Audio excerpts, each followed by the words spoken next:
ہے ایک شخص معین المسیح الدجال، ان دونوں میں فرق ہے۔ معلوم ایسا ہوتا ہے کہ ایک تو شخص ہوگا جس کا ظہور ہوگا، وہ شخص معین ہوگا، اور اگر احادیث کا تتبع کیا جائے تو معلوم ہوتا ہے کہ وہ یہود کا کوئی بہت بڑا لیڈر ہوگا، اور آخری زمانے میں قریب قیامت کا جو زمانہ ہے، قرب قیامت کا، اس میں جو بڑی عظیم جنگیں ہونے والی ہیں، ان میں جب یہودیوں اور مسلمانوں کا مقابلہ ہوگا اور بہت کریٹیکل سٹیج پر وہ مقابلہ پہنچا ہوا ہوگا، اس وقت حضرت مسیح علیہ السلام کا نزول ہوگا، اور وہ دجال اکبر کو یا المسیح الدجال جسے کہا گیا ہے اس کو وہ قتل کرے۔ تو المسیح الدجال یہ تو ایک شخص معین، البتہ دجالی فتنہ صرف ایک شخص معین کے ساتھ نہیں متعلق، بلکہ اس کے لیے جو احادیث آئی ہیں ان کا جب ہم تتبع کرتے ہیں، ان سب کو جب جمع کرتے ہیں تو معلوم ہوتا ہے کہ وہ ایک خاص کیفیت ہے، ایک خاص دور میں کچھ ایسی کیفیات پیدا ہو جائیں گی کہ جن کو دجالی فتنے سے تعبیر کیا گیا ہے۔ وہ کیفیات کیا ہیں، میں کچھ احادیث کے حوالے سے وہ میں نوٹ کر کے لایا ہوں، آج آپ کے سامنے رکھ رہا ہوں۔ پہلی بات یہ معلوم ہوتی ہے کہ اس دور میں، اس دجالی فتنے میں، انسان کو جو قواعد طبعیہ ہیں، جو قدرت کی طاقتیں ہیں، کائناتی قوتیں ہیں، ان پر غیر معمولی غلبہ، اقتدار، اختیار حاصل ہو جائے گا، اور وہ دجال متصرف ہوگا ان تمام قواعد طبعیہ پر، بالکل ایسے انداز میں جیسے کبھی انبیاء کرام علیہ السلام کو اللہ تعالیٰ معجزے عطا فرماتا۔ وہ معجزے کہ جو اللہ تعالیٰ کے فضل و کرم سے اللہ کے رسولوں کو عطا ہوئے ہیں، گویا کہ وہ سب کی سب کیفیات ہیں کہ جو دجال کے بارے میں قرآن مجید یا احادیث نبیہ میں وارد ہیں۔ مثلا پہلی بات یہ بتائی گئی کہ اس کے لیے فاصلہ بے معنی ہو کر رہ جائے گا، انتہائی تیز رفتاری ہوگی جو اسے حاصل ہوگی۔ چنانچہ الفاظ یہ ہے کل غیث سے استدبرت الریح، وہ ایک ایسے طوفان کے مانند جو ہے وہ سیلاب آئے گا کہ جیسے کوئی بہت زوردار آندھی جو ہے اس کے ساتھ طوفان آیا کرتا ہے۔ آپ سائیکلون کا تصور کیجئے کہ جس طریقے سے وہ ایک انتہائی تیز رفتار ہوا جو ہے وہ طوفان کو لے کر آتی ہے، اس طور سے وہ فتنہ پھیلے گا۔ ایک اور حدیث میں الفاظ ہے فلا تدع قریۃ الا حبطتها فی 40 لیلہ، یہ مسلم شریف کی روایت ہے حضرت نواس بن سمعان رضی اللہ تعالیٰ عنہ۔ کوئی قریہ تک نہیں چھوڑے گا دنیا کی کوئی آبادی چھوٹی سے چھوٹی جس میں وہ نہیں پہنچ جائے گا 40 دن کے اندر اندر۔ یہ اس کی تیز رفتاری کا عالم ہوگا، گویا کہ میں تعبیر کر رہا ہوں اسے ان الفاظ سے کہ فاصلہ بے معنی ہو کر رہ جائے۔ اسی کے ضمن میں بعض اور روایات آئی ہیں۔ سواری جو ہے اس دجال کی، اس کو گدھے سے تعبیر کیا گیا ہے، اس لیے کہ ظاہر بات ہے اس دور میں اور کسی شے کا اگر تذکرہ کیا جاتا ہوائی جہاز کا یا راکٹس کا تو وہ تو لوگوں کی سمجھ میں نہ آتا، اور پہلے انہیں ساری سائنس پڑھانی پڑتی تب وہ الفاظ استعمال کرتے، لہذا وہ اس کا خچر، اس کا جس پر سواری ہوتی ہے،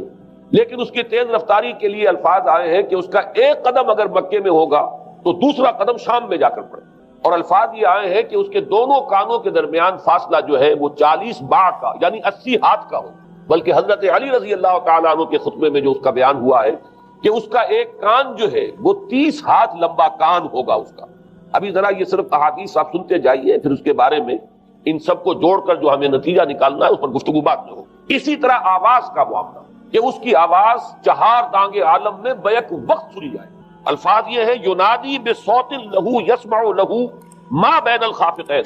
وہ ایک ایسی آواز کے ساتھ پکارے گا کہ جسے مشرق و مغرب کے مابین رہنے والا ہر شخص، اس کی آواز جو ہے گویا کہ وہ تمام فاصلوں کے جو پردے ہیں اس کے لیے وہ حائل نہیں رہیں گے، بلکہ یہ کہ اس کی آواز جو ہے پوری دنیا میں مشرق و مغرب میں بیک وقت سنائی دے گی۔ تیسری بات معلوم ہوتی ہے کہ علاج معالجہ وہ اس انتہا کو، اور عمل جراحی اس انتہا کو پہنچ جائے گا۔ یہاں وہ الفاظ آئے ہیں جو قرآن مجید میں حضرت مسیح کے معجزات کے لیے آئے۔ حضرت مسیح کے الفاظ جو ابرئ الاکمہ والابرص، کہ میں مادر ذات اندھے کو اور جو کوڑھ کا مرض، تو ان دونوں کو میں ٹھیک کر دیتا ہوں۔ حضرت مسیح علیہ السلام صرف ہاتھ پھیرتے تھے، اور مادر ذات جو نابینا ہے، اندھا، بینائی اس کی آ جاتی تھی، اور کوڑھی جو ہے اس کے جسم پر ہاتھ پھیرتے تھے، اس کا کوڑھ درست ہو جاتا۔ ابرئ الاکمہ والابرص، وہی الفاظ آئے حدیث میں کہ دجال کو یہ قدرت حاصل ہو جائے گی۔ نمبر 2 یہ کہ وہ یحیی الموتیٰ، جیسے کہ حضرت مسیح کے الفاظ ہے وہ احیی الموتیٰ، میں زندہ کرتا ہوں مردے کو۔ حضرت مسیح فرماتے تھے ایک مردے کو قم باذن اللہ، اور وہ کھڑا ہو جاتا تھا۔ بالکل اسی طریقے سے دجال کو بھی قدرت حاصل ہو جائے گی کہ وہ مردوں کو زندہ کرے گا۔ مزید وضاحت ایک حدیث میں یہ ہے کہ وہ ایک شخص کو آری کے ساتھ بیچ میں سے چیرے گا، 2 ٹکڑے کر دے گا، پھر سینے گا اور زندہ کر دے گا۔ معلوم یہ ہوا کہ علاج معالجے کا علم، اور دوسرے یہ کہ جراحی کا علم جو ہے وہ اپنی ان بلندیوں کو پہنچے گا کہ اس حد تک انسان کی رسائی ہو جائے گی۔ چوتھی بات، اس کو زمین اور فضا پر اس قدر غلبہ حاصل ہو جائے گا۔ الفاظ یہ حدیث کے یامر السماء فتمطر، وہ آسمان کو حکم دے گا بارش برسا اور وہ بارش برسائے گا۔ والارض فتنبت، اور زمین کو حکم دے گا کہ فصلیں اگا، اور وہ اگائے گی. ویمر بالخربۃ فیقول لها اخرجی کنوزک، اور وہ کسی ویرانے پر سے گزرے گا، اسے حکم دے گا، ویران چٹیل میدان، اور حکم دے گا کہ اپنے خزانے نکال. اور فرمایا اس کا نتیجہ یہ نکلے گا فتتبعہ کنوزها، تو اس زمین کے جو خزانے ہیں وہ نکل کے اس کے ساتھ چلنے شروع ہو جائیں گے. زمین پر قدرت، فضا پر قدرت. بارش کا حکم ہوگا وہ بارش ہو جائے گی، آسمان بارش برسائے گا، زمین اپنے خزانے اگل دے گی. پانچویں بات، وَيُبْعَثُ مَعَهُ الشَّيَاطِينُ عَلَى صُورَةِ مَن مَاتَ، اس کے ساتھ کچھ ایسے شیاطین مبعوث ہوں گے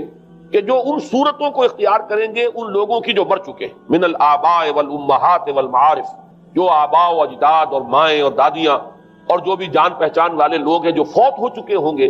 وہ ان کی صورت اختیار کریں گے. فَتَأْتِيَ أَحَدَهُمْ فَيَقُولُ أَلَسْتُ فُلَانًا أَلَسْتَ تَعْرِفُنِي، پھر وہ آئے گا اور وہ شیاطین آئیں گے اور انسان سے کسی سے بات کریں گے، کیا تم مجھے نہیں پہچانتے؟ کیا میں تمہارا فلاں رشتہ دار نہیں ہوں؟ اپنی نشانیاں بیان کریں گے اور لوگ پہچانیں گے. یہ وہ احادیث ہیں کہ جن کا جو نتیجہ نکلتا ہے اب اس کو پہچان لیجئے. وہ نتیجہ یہ ہے کہ حضور صلی اللہ علیہ وسلم نے دجالی فتنے کے جو اوصاف بیان کیے یا جو علامات بیان کی، ان کا حاصل یہ ہے کہ سائنس اور ٹیکنالوجی کی وہ بلندیاں انسان کو حاصل ہو جائیں گی کہ جو چیزیں کبھی رسولوں کے معجزوں سے ظہور پذیر ہوتی تھی وہ قوانین طبیعہ پر تصرف کے باعث خود انسان کرنے لگے. یہ ہے در حقیقت حاصل. چنانچہ آج آپ دیکھیے وہ جو اس کا گدھا ہے وہ ہمارے آج کل کے ہوائی جہاز ہے، اور آپ کو معلوم ہے کہ یہ رڈار جو ہیں ان کے ہوائی جہازوں کے، یہ بالکل اینڈز پر ہوتے ہیں ان کے بازوؤں پر، اور یہی ان کے کان ہیں، انہی سے انہیں وہ معلومات حاصل ہوتی ہیں. خود ان کی لمبائی چوڑائی جو ہے وہ کتنی ہے، اور پھر یہ کہ ان کے درمیان فصل جو ہے وہ 80 ہاتھ کا یا 40 باع کا وہ موجود ہے. اور جہاز کی ایک اڑان اب تو کہیں بات پہنچ گئی کہ آپ کو معلوم ہے کہ پوری دنیا کے گرد بھی ایک جہاز جو ہے وہ چکر لگا لیتا ہے چند گھنٹوں کے اندر. لیکن یہ ہے کہ عام جو رفتار ہے اس میں بھی ایک پڑاؤ سے دوسرے پڑاؤ تک، ایک جگہ سے جس کو ہاپ کرنا کہتے ہیں، یہ بھی کم سے کم 500-700 میل کا عام طور پر سفر جو ہے وہ جہاز طے کر رہا ہے. اسی طریقے سے ہماری جو سائنس کی، خاص طور پر جو طبی سائنس ہے، اب اس میں جس طریقے سے کہ زندہ رکھا جاتا ہے انسانوں، اور وہ ویجیٹیبل چاہے کہا گیا ہے ان کو ہیومن ویجیٹیبلز، لیکن یہ کہ دل کی دھڑکن بھی چلائے جا رہے ہیں، خوراک بھی پہنچا رہے ہیں، آدمی جو ہے وہ زندہ سال ہر سال تک زندہ پڑا رہتا ہے. اور یہ کہ سرجری بعض جانوروں پر تو یہ بات ہو چکی ہے کہ کاٹے گئے ہیں اور پھر ان کو سی دیا گیا ہے، جوڑ دیا گیا ہے. یہ تمام جو بھی معجزے ہیں اس وقت سائنس دکھا رہی ہے. اسی طرح اگر یہ معجزہ دیکھنا ہو کہ زمین لقدق زمین جہاں کہیں کوئی آثار نہیں تھے کسی ایک پتے تک کے اگنے کے، اگر وہاں لہلہاتے ہوئے آپ کو چمن دیکھنے ہو تو ویسے سب سے پہلے تو یہ معاملہ ہوا تھا اسرائیل نے جو کر کے دکھایا تھا، لیکن اب تو آپ ابو ظبی چلے جائیے، سعودی عرب میں چلے جائیے. سعودی عرب کے اندر حال یہ ہے کہ آپ اگر ہوائی جہاز سے سفر کریں ریاض سے جدہ تک تو آپ کو جگہ جگہ بڑے سرکولر پیچز نظر آئیں گے جہاز سے، نہایت گرین، اور اس کے اندر جو ہے آرٹیفیشل اریگیشن کے ذریعے سے اور بہت عمدہ وہاں کاشت ہو رہی ہے، بہت خوبصورت فارم جو ہے وہ تمام کے تمام سرکولر پیچز، اس لیے کہ جو اریگیشن ہوتی ہے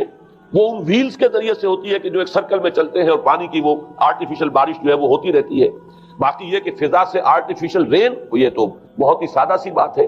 کہ فضا کے اندر ایٹماسفیرک کنڈیشنز کو ذرا تبدیل کیا جائے تو بارش آ جاتی ہے. اور باقی رہ گیا آواز کا یہاں سے وہاں جانا، وہ تو آواز ہی نہیں ہے، تو آپ صورتیں دیکھ رہے ہیں. آپ کو نیو یارک میں بیٹھا ہوا خطاب کرے، آپ پوری دنیا کے اندر جہاں چاہیں وہ آل ورلڈ اینٹینا آپ کے پاس صرف ہونا چاہیے. باقی یہ کہ آپ دنیا کے کسی بھی گوشے میں بیٹھے ہوئے کسی شخص کا خطاب جو وہ سن سکتے ہیں. تو معلوم یہ ہوا کہ در حقیقت یہ جو دجالی فتنہ ہے، یہ جس کے اوصاف جو بیان کیے گئے، ابھی میں اس کو لفظ فتنہ سے تعبیر نہیں کر رہا، اسے جس چیز نے فتنہ بنایا وہ ابھی میں آپ سے عرض کروں گا، لیکن یہ جتنے اوصاف حدیث میں آئے، جتنی صفات بیان ہوئی ہیں، جو قوائف وہاں سامنے آ رہے ہیں، ان سب کا حاصل تو ایک لفظ میں یہ ہے کہ سائنٹیفک ڈیولپمنٹ اور ٹیکنالوجیکل ڈیولپمنٹ وہ اس درجے کی ہو جائے گی کہ قواعد طبیعہ پر، فورسز آف دی نیچر پر انسان کو تصرف اور تسلط حاصل ہو جائے گا اور وہ انہیں استعمال کرے گا، اور اس طریقے سے اس کے اندر وہ ساری کی ساری کیفیات جیسے کہ آج ہم دیکھ رہے ہیں اپنی نگاہوں کے سامنے وہ پیدا ہو جائیں. اب سوال یہ ہے کہ اس شے کو فتنہ کس چیز نے بنایا، یہ بات سمجھ لیجیے.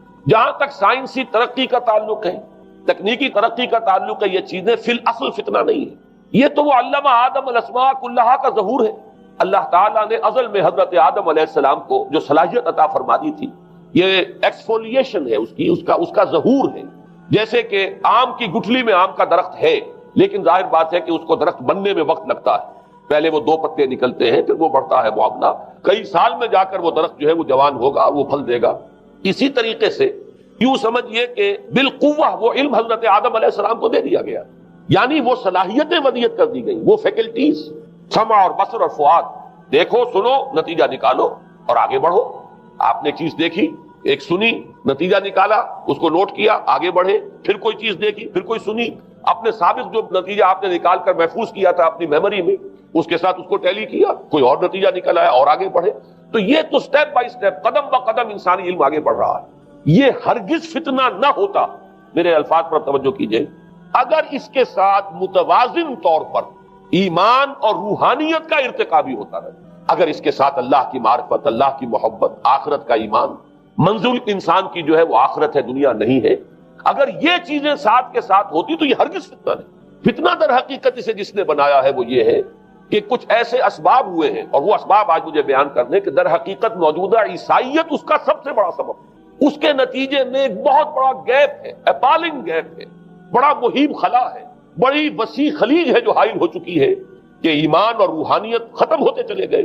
اور یہ ٹیکنیکل اور سائنٹیفک ڈیولپمنٹ بڑھتی چلی گئی۔ ان دونوں کے درمیان جو مہیب خلا پیدا ہوا ہے اس نے اسے فتنہ بنا دیا ہے، اور عظیم ترین فتنہ بنا۔ ورنہ اگر اس کے ساتھ ہی اللہ پر ایمان، آخرت پر ایمان، اور انسان کے اندر ایمانی کیفیات، اس کی روحانی کیفیات اگر یہ بھی برقرار رہتی، بلکہ اس کے ساتھ متوازن طور پر ان کو ترقی کرنا چاہیے تھی، تو یہ ہرگز فتنہ نہیں ہے۔ تو پہلی بات یہ سمجھ لیجئے کہ اگرچہ دجالی فتنے کے جو صفات، اس کے اوصاف، اس کی علامات، اس کے مظاہر جو بھی حدیث کے ذریعے سے ہمیں معلوم ہے، جس کا میں نے ابھی آپ کے سامنے تذکرہ کیا، وہ سب در حقیقت تعبیر ہے، اس دور کا جو محاورہ ہے، اس دور کی جو زبان ہے، اس دور میں جن الفاظ سے گفتگو کی جا سکتی تھی، اس دور کے ایڈیم میں آج کی جو سائنٹیفک اور ٹیکنالوجیکل ترقی ہے، گویا کہ اس کی تعبیر کی گئی ہے کہ وہ دجالی فتنہ ہوگا۔ لیکن اس شے کو فتنہ بنانے والی شے در حقیقت یہ ہے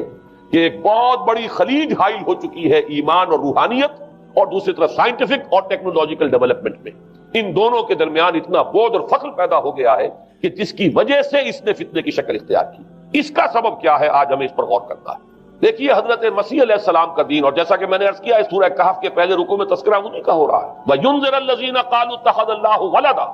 مَا لَهُم بِهِ مِنْ عِلْمٍ وَلَا لِآبَائِهِمْ كَبُرَتْ كَلِمَةً تَخْرُجُ مِنْ أَفْوَاهِهِمْ يَقُولُونَ إِلَّا كَذِبًا فَلَعَلَّكَ بَاخِعٌ نَفْسَكَ عَلَىٰ آثَارِهِمْ إِن لَّمْ يُؤْمِنُوا بِهَٰذَا الْحَدِيثِ أَسَفًا۔ ان آیات کا پہلے ترجمہ آپ سن لیجئے، جو پہلی آیات ہے ان کا ترجمہ ہم کر چکے ہیں۔ کل حمد اس اللہ کے لیے ہے جس نے اپنے بندے پر کتاب نازل فرمائی اور اس میں کوئی کجی نہ رکھی، جو بالکل سیدھی ہے اور خبردار کرتی ہے ایک ایسی بڑی عظیم اور مہیب جنگ سے کہ جو خاص اللہ کی طرف سے ہوگی، اور بشارت دیتی ہے مومنین کو جو نیک عمل کریں کہ ان کے لیے بہت بڑا اور بہت عمدہ اجر ہے، ماکثین فیہ ابدا، وہ اس میں رہیں گے ہمیشہ ہمیشہ۔ وَيُنذِرَ الَّذِينَ قَالُوا اتَّخَذَ اللَّهُ وَلَدًا، اب دوہرا کر بات آئی، اور تاکہ خبردار کر دے ان کو جنہوں نے یہ کہا کہ اللہ نے کسی کو اپنا بیٹا بنایا۔ مَا لَهُم بِهِ مِنْ عِلْمٍ، نہیں ہے ان کے پاس اس کے بارے میں کوئی علم، وَلَا لِآبَائِهِمْ، نہ ان کے آباء و اجداد کے پاس کوئی علم تھا، کوئی عقلی دلیل نہیں، کوئی اللہ کی اتاری ہوئی کسی کتاب میں، اللہ کے اتارے ہوئے کسی صحیفے میں اس کے لیے سند نہیں۔ وَلَا لِآبَائِهِمْ كَبُرَتْ كَلِمَةً تَخْرُجُ مِنْ أَفْوَاهِهِمْ، بہت بڑی بات ہے کہ جو نکل رہی ہے ان کے منہوں سے، إِن يَقُولُونَ إِلَّا كَذِبًا، نہیں بول رہے یہ، نہیں کہہ رہے یہ مگر جھوٹ۔ فَلَعَلَّكَ بَاخِعٌ نَفْسَكَ عَلَىٰ آثَارِهِمْ، تو اے نبی صلی اللہ علیہ وسلم شاید کہ آپ اپنے آپ کو ہلاک کر لیں گے ان کے آثار پر۔ یہ آثار کے لفظ کو میں ابھی جو کا تو رکھ رہا ہوں، بعد میں اس کی وضاحت کروں گا۔ إِن لَّمْ يُؤْمِنُوا بِهَٰذَا الْحَدِيثِ أَسَفًا، اگر یہ لوگ ایمان نہ لائے اس حدیث پر، یہ حدیث قرآن، اس پر اگر یہ ایمان نہ لائے، جیسے کہ وہاں فرمایا گیا تھا اگر رحمت خدابندی میں داخل ہونا ہے اے بنی اسرائیل تو یہ شاہدرہ ہے رحمت خدابندی کا قرآن حکیم، آؤ اور داخل ہو جاؤ۔ یہاں پر ان عیسائیوں کو متنبہ کیا جا رہا ہے اگر وہ اس حدیث پر، یہ حدیث اللہ، اللہ کی کتاب، احسن الحدیث کتاب متشابہہ فبأی حدیث بعدہ یؤمنون، اگر اس اللہ کی حدیث پر، اللہ کی کتاب پر یہ ایمان نہ لائے تو جو ان کے آثار ہوں گے، جو نتائج نکلیں گے، ان پر اے نبی شاید کہ آپ اپنے آپ کو صدمے اور رنج اور غم سے ہلاک کریں۔ یہ ہے در حقیقت وہ آیات کی جن میں تذکرہ ہو رہا ہے عیسائیت کا۔ لیکن عیسائیت سے مراد کیا ہے اسے سمجھیے۔ حضرت مسیح علیہ السلام کا دین تو بعین ہی وہی دین تھا جو دین آدم سے لے کر محمد تک صلی اللہ علیہ وسلم وعلیہ الصلوۃ والسلام جتنے انبیاء آئے ہیں ان کے دین میں کوئی فرق نہیں۔ دین توحید، وہی ایمان، البتہ شرائع کے اندر شریعتوں میں کوئی تفصیلی احکام میں فرق ہوا ہے، شریعت موسوی اور شریعت محمدی میں علی صاحب الصلاۃ والسلام تھوڑا تھوڑا فرق ہے، دین ایک ہی ہے۔ شرع لکم من الدین ما وصى به نوحا والذی اوحینا الیک وما وصینا به ابراہیم وموسیٰ وعیسیٰ، دین میں تو ہم نے وہی شے تمہارے لیے بھی معین کی ہے مسلمانوں کہ جس کی کہ ہم نے نوح کو وصیت کی تھی اور جس کی کہ ابراہیم کو اور موسیٰ کو اور عیسیٰ کو وصیت کی، دین ایک ہے۔ ان الدین عند اللہ الاسلام، تو دین مسیحی بھی وہی تھا بعین ہی جو دین محمدی ہے اور دین موسوی ہے صلی اللہ علیہ وسلم علیہ الصلوۃ والسلام۔ البتہ حادثہ جو نہایت عظیم پیش آیا ہے اور وہ یہ ہے کہ پال، ساؤل اس کا نام تھا پہلے، جس نے کہ اپنی زندگی میں حضرت مسیح علیہ السلام جب تک موجود تھے دنیا میں شدید انہیں تکلیفیں پہنچائیں، شدید ایذائیں پہنچائیں، ان کی مخالفت پر کمر بستہ رہا، لیکن اس کے بعد جب انہیں اٹھا لیا گیا یا عیسائیوں کے عقیدے کے مطابق وہ سولی دیے گئے، اور اس کے بعد ان کا عقیدہ بھی یہ ہے کہ سولی پانے کے بعد پھر وہ زندہ ہو کر آسمان پر چلے گئے، جبکہ ہم یہ سمجھتے ہیں اور ہمارا ایمان ہے کہ انہیں سولی دی نہیں گئی بلکہ انہیں تو پہلے ہی اٹھا لیا گیا تھا، ان کی جگہ کوئی اور ہے۔ انجیل برنباس نے یہ بات بالکل واضح کر دی کہ در حقیقت وہی حواریین میں سے جس نے کہ غداری کی تھی اور پکڑوایا تھا، مخبری کی تھی، وہی ہے جس کی شکل بنا دی گئی تھی حضرت مسیح علیہ السلام کے جیسی مانند، اور وہ شخص ہے کہ جو سولی چڑھا۔ بہرحال عیسائیت اس وقت کی جو اس کا عقیدہ ہے اور جو ہمارا عقیدہ اور ایمان ہے، ان دونوں کی روح سے حضرت مسیح علیہ السلام آسمان پر اٹھا لیے۔ اس کے بعد اس نے دین مسیحی میں نقب لگانے کے لیے، جو دین مسیح اصل دین اسلام تھا، اس کو کرپٹ کرنے کے لیے، ڈسرپٹ کرنے کے لیے، اس میں نقب لگانے کے لیے اس نے اپنے ایک مکاشفے کا ذکر کیا کہ میں آ رہا تھا سفر میں کہ مجھے حضرت مسیح نظر آئے ہیں آسمانوں میں، اور انہوں نے مجھے کہا ہے کہ اے ساؤل تو مجھے کیوں ستاتا ہے، اور تو اب فلاں جگہ جا اور میرے نام سے نبوت کر۔ اس کے بعد اس نے لبادہ اوڑھا عیسائیت کا، اور اس نے آ کر جس طرح عبداللہ ابن سبا نے محمد الرسول اللہ صلی اللہ علیہ وسلم کے دین میں نقب لگائی، اسی طریقے سے اس شخص نے دین مسیحی میں نقب لگائی۔ فرق یہ ہے کہ دین محمدی صلی اللہ علیہ وسلم چونکہ یہ آخری دین تھا، اب کوئی اور رسول آنے والا نہیں تھا، اللہ تعالیٰ کی طرف سے اس دین کو، اس شریعت کو ایک پروٹیکشن حاصل ہے، لہذا ایک جزو کی حد تک گمراہی جو ہے پھیل سکی، کل پر محیط نہیں ہوئی۔ لیکن بدقسمتی سے دین مسیحی کے بارے میں یہ ہوا کہ کچھ عرصے تک تو کشمکش رہی ہے، اصل دین مسیحی پر بھی جو کاربند لوگ تھے اور جو اس کے اوپر مستقیم رہے وہ قائم کچھ عرصے تک رہے ہیں، لیکن ہوتے ہوتے تقریباً اس دور تک آ کر جب کہ حضور کی بعثت ہوئی ہے، اصل دین مسیحی کے ماننے والے تقریباً ختم ہو چکے تھے، شاذ لوگ رہ گئے تھے، اور ان میں بھی یہ جرت نہیں تھی کہ اپنے اصل دین کا وہ اظہار کر سکے، بلکہ ہوتے ہوتے ان 600 سالوں کے اندر یہ ہوا کہ وہی پالزم جو ہے در حقیقت اس نے ہی مسیحیت کی شکل اختیار کری۔ یہ پالزم جو ہے یہ ہے در حقیقت، یوں سمجھیے کہ ادیان عالم کی تاریخ میں سب سے زیادہ گمراہ کن مذہب، جس کا رد عمل پیدا ہوا ہے یورپ میں، جس نے کہ اس دجالی فتنے کی شکل اختیار کی ہے۔ میں یہ چاہتا ہوں کہ اس کے ضمن میں چند باتیں آج آپ کے سامنے رکھوں۔ پال نے جو دین مسیحی میں یا دین اسلام میں جو صحیح دین ہے اللہ کا، اس میں 3 تبدیلیاں بنیادی کی۔ سب سے پہلا تو وہی جو قرآن کہہ رہا ہے الذین قالوا اتخذ اللہ ولدا، مسیح کو، حضرت مسیح علی نبینا علیہ الصلوۃ والسلام، انہیں خدا کا بیٹا قرار دیا گیا۔ اور اس میں بھی نوٹ کیجئے بیٹے کے لیے عربی زبان میں 2 لفظ ہیں، ابن اور ولد۔ ابن کا لفظ ذو معنیین ہے، 2 معنی ہیں اس کے، ابن بیٹے کو بھی کہتے ہیں، اور ابن کا کوئی معنوی تعلق بھی ہو سکتا ہے، صرف بیٹا نہیں۔ ابن السبیل مسافر کو کہتے ہیں، راستے کا بیٹا، یعنی چونکہ راستے کے ساتھ اس کا ایک تعلق ہے، راستہ چل رہا ہے، وہ تو ابن السبیل ہے۔ ابن الوقت، وقت کا بیٹا، وہ وقت کا بیٹا اس معنی میں نہیں ہے، بلکہ یہ ہے کہ جو ہر وقت جو ہے حالات کے مطابق گرگٹ کی طرح اپنا رنگ بدلتا چلا جائے، چلو تم ادھر کو ہوا ہو جدھر کی، وہ ابن الوقت ہے۔ تو ابن الوقت اسی طریقے سے جو میں نے دوسری مثال دی ہے، ان کو اگر آپ سامنے رکھیں گے تو معلوم یہ ہوا کہ ابن کے تو دونوں معنی ہو سکتے ہیں، لیکن ولد یہ بالکل مخصوص ہے، اولاد کے معنی میں ولد، یہ تو گویا کہ صلبی اولاد۔ اور عیسائیت وہ ہے مذہب کہ جس نے کہ بدترین شرک کی صورت اختیار کی ہے، اور ان کے ہاں عقیدے میں یہ الفاظ ہیں کہ مسیح اللہ کا، خدا کا صلبی بیٹا ہے، تاکہ کوئی شک نہ رہ جائے کہ کوئی اور نسبت ہے جسے ابن سے تعبیر کیا گیا، کوئی اور تعلق ہے جس کے لیے یہ لفظ اختیار کیا گیا، صلبی کا لفظ استعمال کیا گیا ہے کہ یہ خدا کا صلبی بیٹا ہے۔ اور یوں سمجھیے اب اس کا جو نتیجہ نکلا کہ بیٹا اگر کسی کا ہے تو ظاہر بات ہے کہ وہ ہم جنس ہے، ہم نوع ہے اپنے باپ کا۔ انسان کا بیٹا انسان ہوگا، سید زادہ جو ہے سید کا بیٹا سید ہوگا، مغل کا بیٹا مغل ہوگا، گھوڑے کا بیٹا گھوڑا ہوگا، گدھے کا بیٹا گدھا ہوگا۔ معلوم یہ ہوا کہ بعین ہی جو کچھ باپ ہوتا ہے وہی بیٹا ہوتا ہے، لہذا اس لفظ نے در حقیقت شرک کی بدترین صورت اختیار کی کہ بالکل اللہ کے برابر، اللہ کا ہم نوع،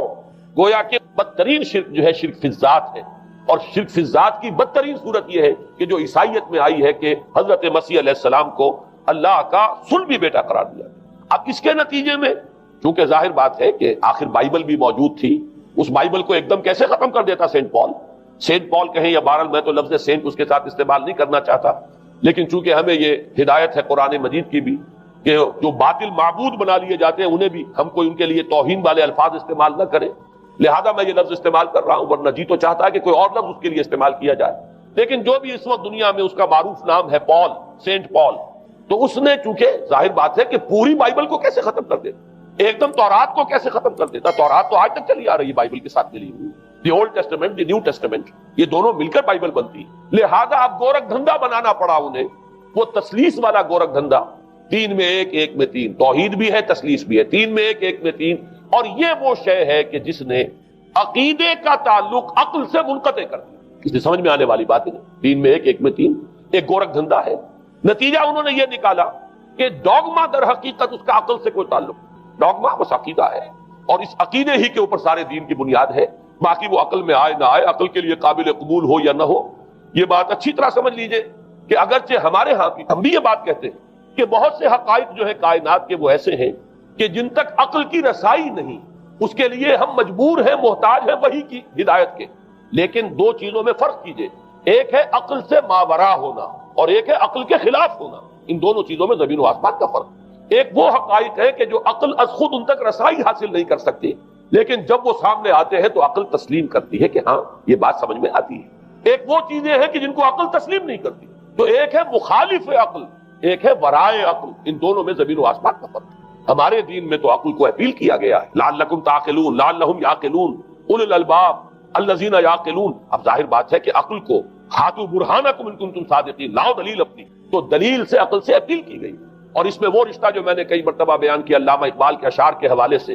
کہ عقل گو آستہ سے دور نہیں، اس کی قسمت کے پر حضور نہیں، اور گزر جا عقل سے آگے کہ یہ نور چراغ راہ ہے، منزل نہیں، منزل تک تو عقل نہیں پہنچائے گی لیکن راستہ تو دکھاتی ہے، اور جب کہ وحی کی روشنی سامنے آتی ہے تو عقل اس کی تصدیق کرتی ہے۔ یہ ہے ہمارا موقف اور یہ ہے عقلی معقول موقف۔ لیکن عیسائیت نے، بلکہ کہنا چاہیے پالزم نے، مجھے یہاں پر لفظ عیسائیت اب استعمال کرنا نہیں چاہیے اس لیے کہ حضرت عیسیٰ سے اب اس کی نسبت نہیں رہی، حضرت عیسیٰ سے اس کی نسبت جو ہے یہ مس نومر ہے، یہ غلط نام ہے۔ دی 100 کا مصنف جو ہے ڈاکٹر مائیکل ہارٹ، اس نے یہ بہت بڑی بات کہی، اس نے کہا در حقیقت موجودہ جو عیسائیت ہے اسے پالزم کہنا چاہیے، یہ پالزم ہے، کرسچینٹی نہیں، اس لیے کہ در حقیقت حضرت مسیح علیہ السلام کی تعلیم جب تک وہ دنیا میں تھے وہ یہ نہیں تھی کہ جو پال نے دی، البتہ اس نے پال کو بہت بڑا شخص مانا، اس میں کوئی شک نہیں، اس لیے کہ اس نے تاریخ کے ایک دھارے کا جو ہے وہ رخ موڑ دیا ہے، اللہ تعالیٰ کے صحیح دین کو گویا کہ قلع قمع کر کے ایک نیا دین اس طریقے سے پھیلایا ہے کہ آج بھی شاید دنیا میں کثیر ترین تعداد عیسائیت ہی کے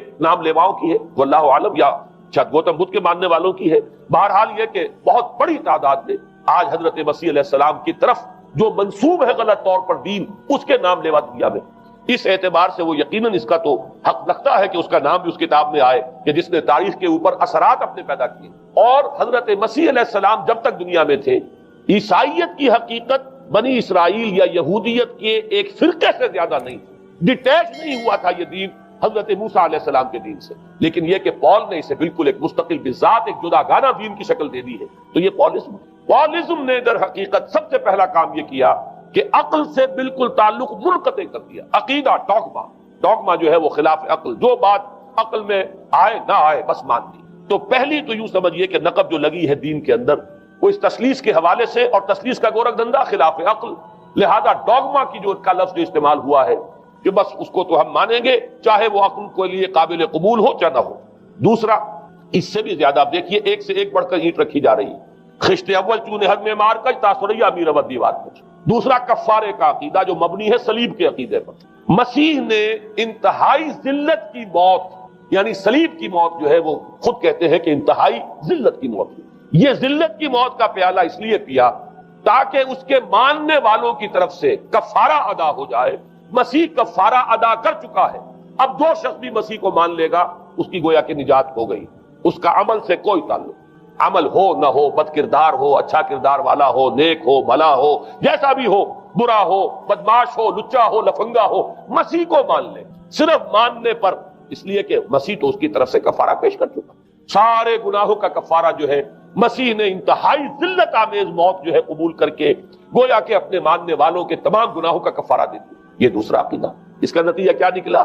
تثلیث نے عقل سے تعلق توڑ دیا تھا مذہب کا، اس نے عمل سے تعلق توڑ دیا۔ ڈوگما ہی ڈوگما ہے، نہ عقل سے کوئی تعلق نہ عمل سے کوئی تعلق، کوئی تعلق نہیں رہا۔ دین کی جڑیں جو ہے دونوں اعتبار سے، دین تو نام ان دو چیزوں کا، الا الذین آمنوا وعملوا الصالحات، دونوں کی گویا کہ جڑیں منہدم ہو گئیں، بنیادیں منہدم ہو گئیں، جڑیں کاٹ دی گئیں کہ نہ اس کا تعلق عقل کے ساتھ ہے نہ عمل کے ساتھ۔ تیسری بات آئی ہے، اس نے کہا شریعت منسوخ۔ یہ عجیب ہے، دیکھیے جسے آئرنی آف فیٹ کہتے ہیں انگریزی زبان میں، ابھی تک بائبل کے اندر سینٹ میتھیو کے جو روایت ہے، متی کی انجیل جسے کہا جاتا ہے، gospel of the Lord according to saint Matthew, اس میں جو سرمن آف دی ماؤنٹ ہے، ایک واعظ ہونے کے اعتبار سے واقعتاً میں اس کی عظمت کا بڑا قائل ہوں، عظیم ترین واعظ ہے دنیا کا۔ اس کے شروع میں یہ الفاظ موجود ہیں، don't think I have come to destroy law, ہرگز یہ نہ سمجھنا کہ میں شریعت کو ختم کر دے آیا۔ وہ یہ کہہ کر گئے تھے کہ شریعت موسوی تم پر لاگو رہے گی، عائد رہے گی، لیکن پال نے تیسرا نقب لگایا، شریعت ساقط کر دی۔ اس کی ضرورت کیوں محسوس ہوئی یہ بھی سمجھ لیجئے۔ حضرت مسیح یہ کہہ کر گئے تھے کہ میں صرف بنی اسرائیل کے لیے آیا ہوں، میں اسرائیل کے گھرانے کی کھوئی ہوئی بھیڑوں کی تلاش میں آیا ہوں۔ انجیل میں یہ الفاظ آج بھی حضرت مسیح نے اپنے حواریین کو جب بھیجا ہے کہ اب جاؤ تبلیغ کرو میری طرف سے، اس کی ہدایتوں میں ایک ہدایت یہ بھی ہے کہ تمہیں صرف اسرائیلیوں تک تبلیغ کرنی ہے، باہر نہیں، میں صرف اسرائیلیوں کی طرف رسول بنا کر بھیجا گیا ہوں۔ یہ الفاظ بھی موجود ہیں، اگرچہ اس وقت کے انجیل میں جو الفاظ ہیں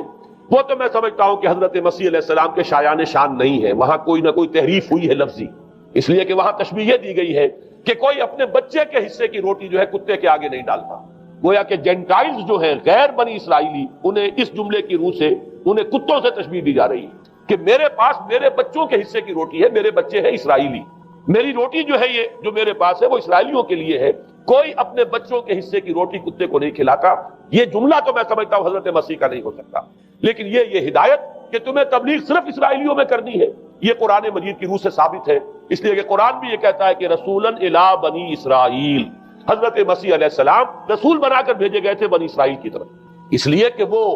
یوں سمجھیے کہ جسے ہمارے ہاں عام اصطلاحات میں علماء کہا کرتے ہیں تاج و تخت ختم نبوت، وہ تاج و تخت ختم نبوت تو ابھی منتظر تھا محمد الرسول اللہ صلی اللہ علیہ وسلم کی آمد کا، کہ وہی آئیں گے تو انہی کی بعثت ہوگی پوری نوع انسانی کی طرف۔ آپ سے پہلے کسی رسول کی بعثت پوری نوع انسانی کی طرف نہیں ہوئی بشمول حضرت مسیح علیہ السلام۔ ہر جو ہے رسول جو آیا ہے آپ سے پہلے اپنی اپنی قوموں کی طرف آیا ہے، لیکن اس پال نے کیا کیا؟ پہلے تو یہ اصول توڑا،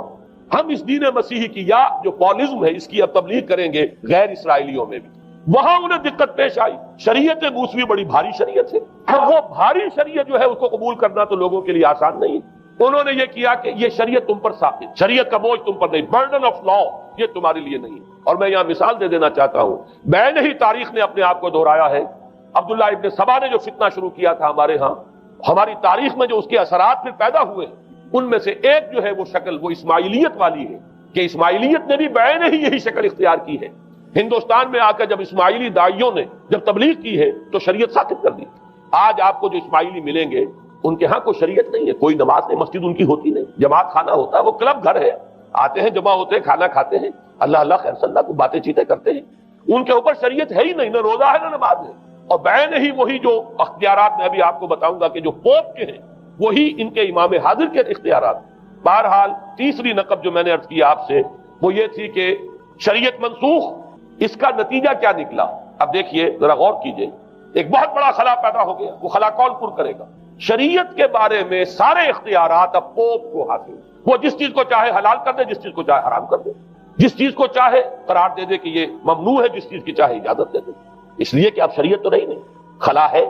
اس میں سوالات تو پیدا ہو گئے، یہ کام کیا جائے یا نہ کیا جائے، کون کرے گا؟ تو جب شریعت ختم ہوئی تو سارا اختیار پوپ کے ہاتھ میں آ گیا۔ یہ میں بعد میں ذرا اور تفصیل سے بتاؤں گا کہ کیسے کیسے اختیارات پھر مذہبی طبقے کے ہاتھ میں آئے ہیں۔ اس کے نتیجے میں تاریخ انسانی میں ورسٹ فارم آف تھیوکریسی پیدا ہوئی۔ تھیوکریسی کسے کہتے ہیں؟ جو آج کی اصطلاح میں گالی تھیوکریسی، قائد اعظم کے جملے آپ نے کئی پڑھے ہوں گے، اسلام میں کوئی تھیوکریسی نہیں، مذہبی طبقے کی حکومت نہیں اسلام، اور 100% درست ہے۔ تھیوکریسی کہتے ہیں ایک مذہبی حلقے کی، مذہبی طبقے کی حکومت، اس کے ہاتھ میں اختیارات آتے ہیں۔ اور قرآن مجید میں اسی وجہ سے ان کے اوپر الزام لگایا گیا اتخذوا احبارهم ورهبانهم اربابا من دون اللہ، انہوں نے اپنے علماء اور صوفیوں کو اللہ کے سوا اپنے معبود بنا لیا۔ حضرت عدی ابن حاتم رضی اللہ تعالیٰ عنہ جب ایمان لائے، یہ حاتم طائی جو مشہور ہے سخاوت میں، ان کے بیٹے ہیں، قبیلہ طے سے ان کا تعلق ہے، حاتم طائی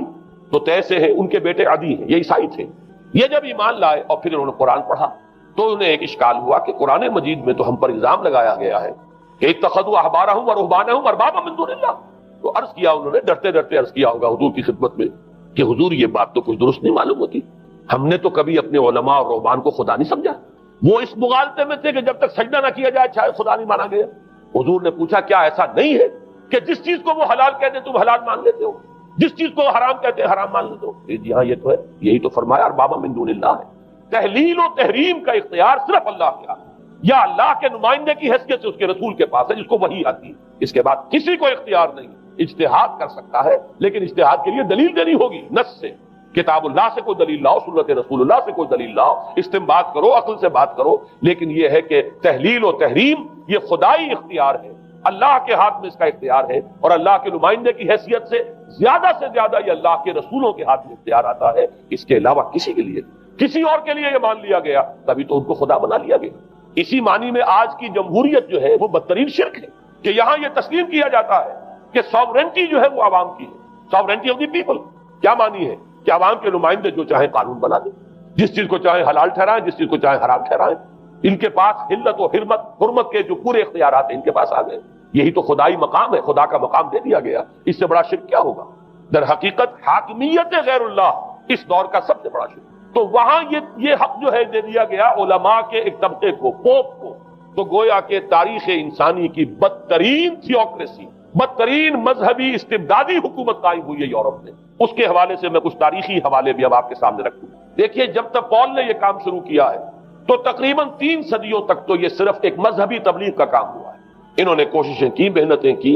پیغام پہنچایا، اور جیسا کہ میں عرض کر چکا ہوں اس وقت تک گڈمٹ تھے، پال کے ماننے والے بھی تھے اور حضرت مسیح کے جو اصل صحابہ تھے جو ان کے حواریین تھے ان کے ماننے والے بھی تھے، لہذا کشمکش ان کے اندر بھی چل رہی تھی۔ لیکن ظاہر بات ہے کہ حضرت مسیح کے اصل حواریین وہ تو اول تو یہ کہ اپنی گفتگو رکھ رہے تھے محدود بنی اسرائیل تک، نمبر 2 یہ کہ انہوں نے تو شریعت کو ساقط نہیں مانا، جنگل کی آگ کی طرح جو مسیحیت پھیلی ہے وہ پالزم والی مسیح، اس لیے کہ اس میں تو کوئی شریعت کا کوئی بوجھ نہیں، کوئی حلال نہیں، کوئی حرام نہیں، کوئی نماز نہیں، کوئی روزہ نہیں، لہذا یہ تیزی کے ساتھ پھیلی اور 300 برس تک تو ایک کشمکش جو ہے جاری رہی۔ انہوں نے تبلیغیں کی، مصائب جھیلے، کشمکش اندر بھی چلی باہر بھی چلی۔ لیکن اس کے بعد قیصر روم کانسٹنٹائن، قسطنطین جسے کہتے ہیں، جس کا یہ قسطنطنیہ ہے، کانسٹنٹائن، اس نے یہ محسوس کیا بالکل اکبر کی طرح، جیسے اکبر نے محسوس کیا تھا کہ میری مملکت کے اندر یہ مذہبی تصادم جو ہے یہ سب سے بڑی یوں سمجھیے کہ انسٹیبلٹی کا سبب ہے، لہذا ان تمام مذہبوں کو ایک ہاون دستے میں ڈال کے کوٹ پیس کر ایک بناؤ۔ وہ جو دین اکبری یا دین الہی جو اس نے کیا تھا اس سیاسی مصلحت کی وجہ سے کہ یہ ہندو مسلم تصادم اور دوسرے مذاہب کا ٹکراؤ جو ہے وہ ہندوستان کو ایک سیاسی وحدت اور ایک اپنی سیاسی عظمت کی طرف پیش قدمی کرنے کا جو راستہ ہے اختیار کرنے سے روکتا ہے، لہذا یہ کام کیا جائے۔ یہی قسطنطین نے کیا۔ اس نے جب دیکھا بڑی کشمکش چل رہی ہے اس نے خود عیسائیت اختیار کی۔ عیسائیت کون سی اختیار کی؟ پالزم والی۔ ظاہر بات ہے اس کے لیے بھی اصل عیسائیت اختیار کرنا جو ہے مشکل تھا، پالزم والی۔ اور اس کے بعد یہ اب اسٹیٹ کی جو مشینری تھی، جو طاقت تھا، جو دباؤ تھا، اس کے حوالے سے اب یہ مسیحیت جو ہے پورے رومن امپائر کے اندر اب یہ بڑی تیزی کے ساتھ جس کو کہنا چاہیے اس کا ایک نظام قائم ہوا اور جو مذہبی طبقہ تھا اس کا اقتدار مستحکم۔ اس کے باوجود 200 برس اور گزرے۔ یونان چونکہ بہت بڑا مرکز تھا علم کا، فلسفے کا، سائنس کا، حکمت کا، آپ کو معلوم ہے یہ تمام ارسطو ہو، افلاطون ہو، یہ سب یونان کے ہیں، ارشمیدس ہو، یہ تمام کے تمام جو بھی ہے، تو سائنس اور فلسفہ دونوں اس کا گہوارہ یونان تھا۔ یونانی حکما اعتراض کرتے تھے، لہذا سن 529 اس کو نوٹ کر لی۔ جسٹینین ایک قیصر تھا اب قسطنطین کے 200 برس بعد، اس نے اپنی پوری مملکت میں فلسفہ اور سائنس کی تعلیم حرام قرار دی۔ کوئی نہ فلسفہ پڑھ سکے گا نہ سائنس، جو فلسفہ پڑھے گا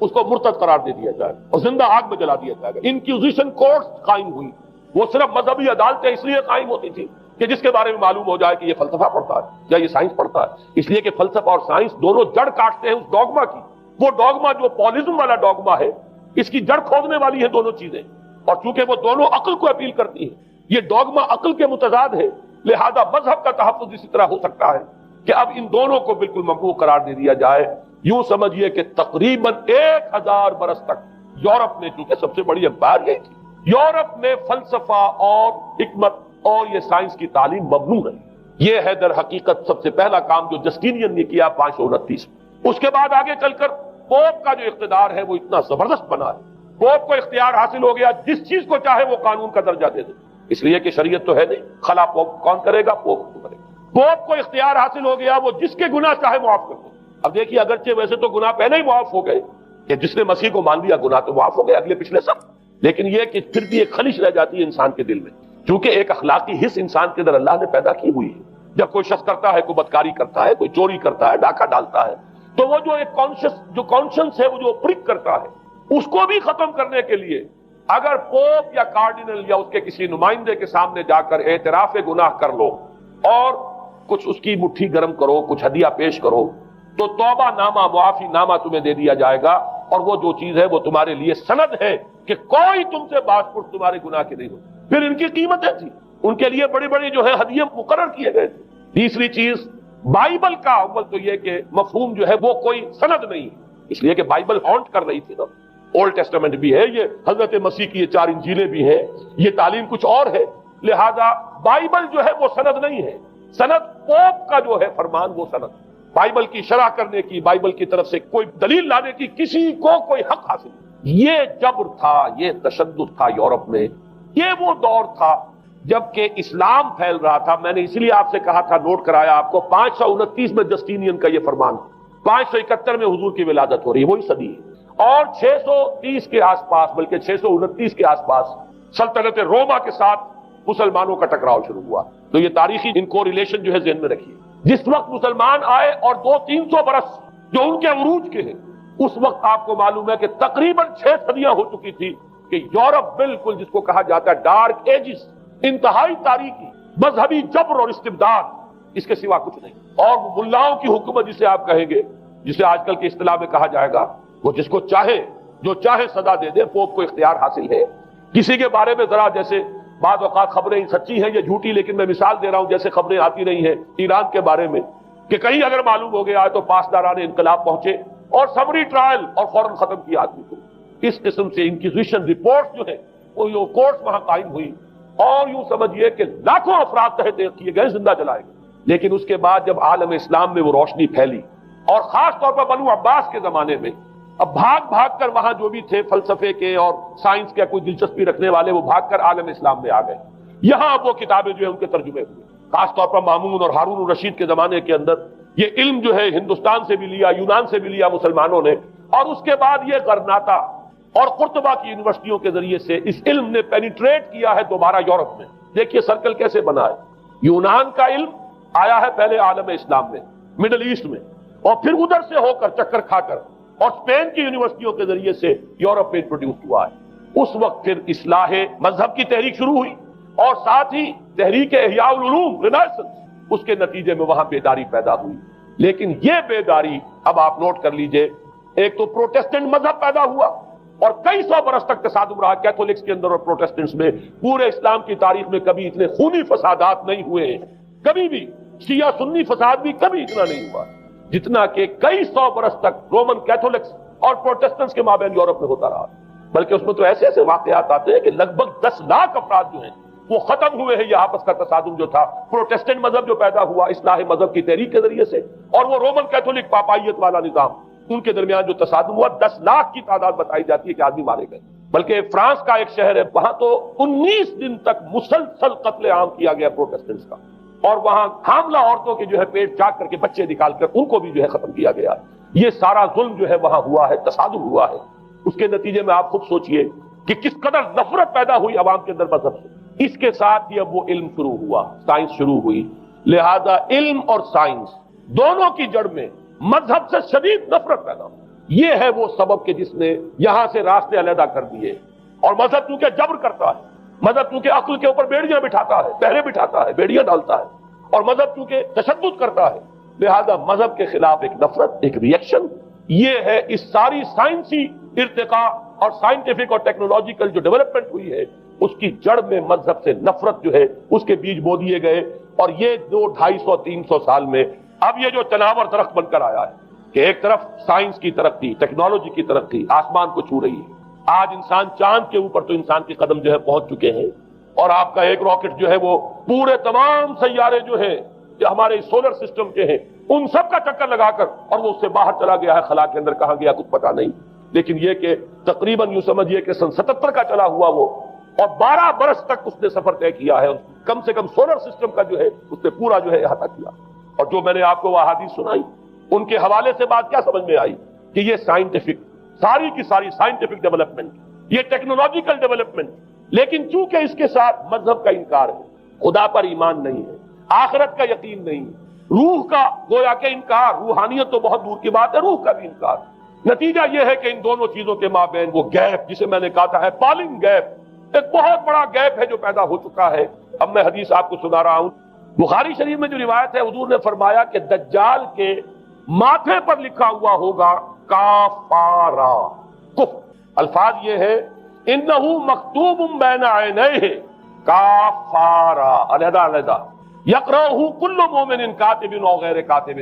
وہ اس طرح نمایاں لکھا ہوا ہوگا کہ ہر شخص اسے پڑھ لے گا، چاہے وہ لکھنے والا ہو چاہے نہ ہو، لکھا پڑھا ہو چاہے نہ ہو، یعنی اس تہذیب کی پیشانی پر کفر لکھا ہوا، مذہب سے دشمنی، مذہب سے بغض، مذہب سے دوری، مذہب کی ہر چیز کی نفی۔ آج جو ایک ورلڈ سیویلائزیشن ہے، ایک عالمی تہذیب ہے جس کا کہ غلبہ ہے ہمارے اس پورے گلوب پر، اس میں 3 چیزوں کے مقابلے میں 3 چیزوں کی اہمیت ہے، خدا کی اہمیت نہیں ہے، ہوگا ہم انکار بھی نہیں کرتے لیکن ہم جانتے بھی نہیں کہ ہے کہ نہیں، ہاں اہمیت کائنات کی، غور کرو کائنات کے قوانین کو سمجھو، ایکسپلائٹ کرو، قوت جو ہے نیچر کی قوت اس کو مسخر کرو، اس کو استعمال کرو، ہوگا خدا ہے یا نہیں ہے، چھوڑو اس بحث کو، اصل اہمیت جو ہے وہ قائم۔ اسی طرح اصل اہمیت اس جسم کی مادے کی ہے، روح ہوگی کوئی شے ہمیں نہیں پتا، نہ ہم دیکھ سکتے ہیں نہ ہم اسے چھو سکتے ہیں نہ چکھ سکتے ہیں، ہوگی، لیکن یہ کہ اصل جو ہے اہمیت وہ مادے کی اور جسم کی، اس کی فکر کرو۔ اسی طریقے سے حیات دنیاوی، اصل شے حیات دنیاوی، اس کو بناؤ سنوارو، بہتر سے بہتر زندگی گزارو، ویلفیئر سٹیٹ ہو، بہت ہی عمدہ ماحول ہو اور ہر چیز کو، لیکن حیات اخروی ہوگی، اب تو آرام سے گزرتی ہے، آخرت کی خبر خدا جانتا ہے یا نہیں ہے، اس سے ہمیں کوئی بحث نہیں۔ 3 چیزوں کے مقابلے میں 3 چیزوں کی اہمیت، یا یوں کہیے کہ 3 چیزوں کے مقابلے میں مقابل کی 3 چیزوں کو بالکل غیر اہم اس کی طرف کو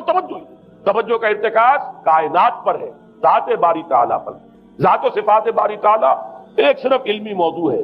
اصل توجہ کی شے کائنات، روح ہوگی کوئی شے، اصل شے جسم ہے اور مادہ، حیات اخروی ہمیں نہیں پتا، کسی نے واپس آ کر خبر نہیں دی مرنے کے بعد،